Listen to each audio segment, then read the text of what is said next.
নামখানায় নদী বাঁধে প্রায় 250 মিটার ফাটল লক্ষ্য করা গিয়েছে। আতঙ্কে রয়েছেন গ্রামবাসীরা। যুদ্ধকালীন তৎপরতায় শুরু হয়েছে নদী বাঁধ মেরামতের কাজ।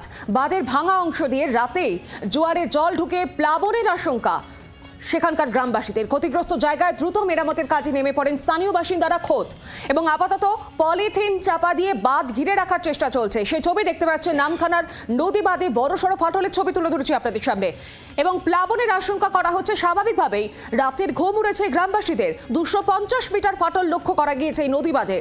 একদিকে যখন এক নাগারে বৃষ্টিপাত হচ্ছে এবং তারই মধ্যে এই নদী বাঁধ আতঙ্ক।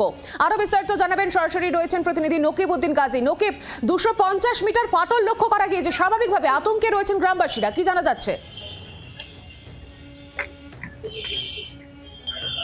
হ্যাঁ দেখো সুমি, তোমাকে বলে রাখি যে এই নামখানা নারায়ণপুর এলাকার যে নদী বাঁধ আছে সেই নদী বাঁধে কিন্তু ফাটল দেখা দিয়েছে, এবং এলাকার মানুষের সহযোগিতায় সেই ফাটল যে নদী বাঁধ আছে সেখানে কাজ চলছে। মূলত এই যে নদী বাঁধ, এই নদী বাঁধের যে অতিরিক্ত বৃষ্টি আর তার সঙ্গে যে এই যে কোটালের জল, অর্থাৎ অমাবস্যার কোটালের জল বাড়ার ফলে কিন্তু জোয়ারের জল এবং তার সঙ্গে ঝোড়ো হাওয়া থাকার ফলে কিন্তু এই দুর্ঘটনা ঘটছে।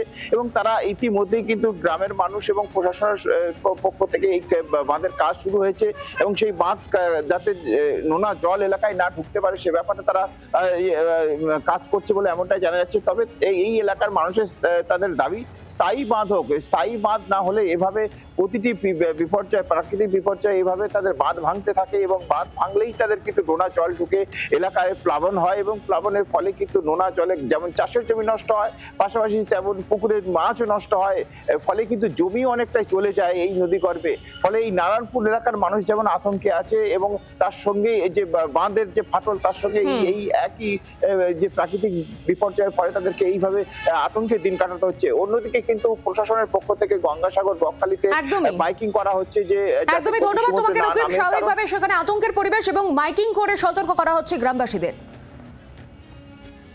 নদীবাঁধ খুব ভেঙে, তো প্রত্যেক বছরে আমাদের এইভাবে দুর্নীতি হচ্ছে, ভেঙে যাচ্ছে। আমরা প্রশাসন থেকে আমাদের কোনো দায়িত্ব নেই, এবং আমাদের পঞ্চায়েত থেকে সদস্য এসেছিল, ওরাই এসে দেখে দেখে চলে গেছে। ওদের কোনো গুরুত্ব নেই। তা আমরা গ্রামবাসী থাকতে এসে মোটামুটি নদী বাঁধের কাজ করতেছি।